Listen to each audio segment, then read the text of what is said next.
Please welcome TV vet JOE Inglis. JOE Inglis joins us live from his surgery in Swindon. I've seen loads of dogs here in Derry, but this one particularly caught my eye.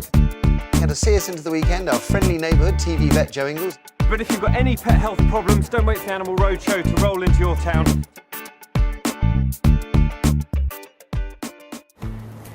Well, it's an early start this morning here at Vet's Clinic. It's just before 6 in the morning, and I'm here because we're doing a feature on dog napping for ITV's Daybreak. Have you noticed an increase, Joe, in the number of dogs going missing? We have. I think it's something that's becoming an increasingly big problem, and especially over the last few years when the economic climate is such that I think people are looking for any way to make a fast buck, and I think people see sometimes stealing a dog as an easy way to do that.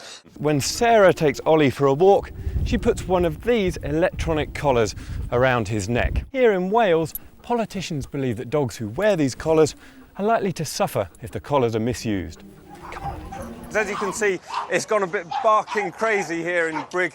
Literally hundreds of dogs turned up to get their microchips done, all shapes and sizes, waiting in the queue. Lots been done already.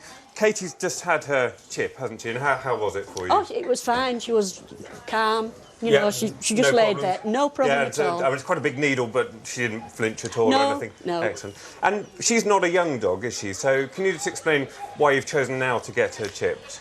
Well, she's 10-year-old now, and now it is law. Plus the fact there's been such a lot of dog napping. I should hate for her to be stolen. And you know, you get a dog, and it's part of your family. It's for life. As you've seen from Katie's experience, it's a really simple procedure, just a little injection in the back of the neck. And in my experience as a vet, there's very rarely any kind of complications. Occasionally they'll yelp or there'll be a tiny drop of blood, but it's a really safe and simple procedure. And there's loads of benefits to it as well, not just protecting a dog and getting them back if they ever go missing, but also cutting down on unscrupulous dog breeders. And there's also a really important legal issue that there's a £500 fine, potentially, if your dog isn't microchipped. So lots of good reasons to get your dog chipped. There are still problems? There are, and I mean, it's a rather sad history really, over the last few hundred years, because birds of prey are such an iconic part of our landscape. And since the beginning of the 19th century, there's been big declines in the population, and 5 of the most well-known species, things like the osprey and the golden eagle, were actually extinct before the end of the First World War. And apparently that's a sign of her being very happy. Right. So, Fantastic to see you, Joe. And you, Matt? You're now a pet chef. You've moved on since the days of Blue I know, Peter, well, because Joe was our Blue Peter vet, weren't you? Absolutely, yeah. We've done some fun things on there, but nothing Yes. quite as good as pet cookery, I don't think. No, well, it smells delicious, Joe. First of all, what are you cooking up for us? Oh, this is a meal with a bit of a difference. This is a meal that you and your dog can share.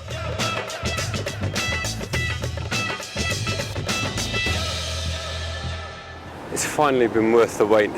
We've been waiting for quite a long time, but this fantastic turtle's just dragged herself up on the beach. These eggs are absolutely amazing. They're soft-shelled so that when the turtle drops them into the nest there, they don't break on all the other eggs, and you can actually just push your finger into them there. They're that soft. So what's going on with Ralph? Well, basically, I work as an airline crew, and every time I go away, Ralph stops eating, he won't drink. So he gets depressed when you're away? Yeah. He misses me. The advice I've got for you is you may not like the sound of, Right. but really what you need to do is try and reduce the bond or his reliance on you. So when you're away, he's less upset because you're not there. So when you come back from your trips away, try and make less of a fuss of him as well. Right, Because, yeah. that just emphasises the fact that it's a big deal you going away. We all know we need to take sensible precautions to prevent crime, and that it makes sense to protect our house, our car and our gadgets. But what about our pets? As a nation of animal lovers, are we doing enough to protect them? It's estimated that something like 500 cats and dogs go missing in Britain every single day. And owners often report that the police don't take these disappearances sufficiently seriously. So if your faithful companion goes missing, who are you going to call? So today's actually been a really positive experience for me, and it's great to know that there are people out there dedicated to reuniting people with their pets. I've decided today is the day that my dog Jack needs a bath. There's been lots of complaints from the staff here at Vet's Clinic that he's starting to smell a bit, and he really is quite pongy.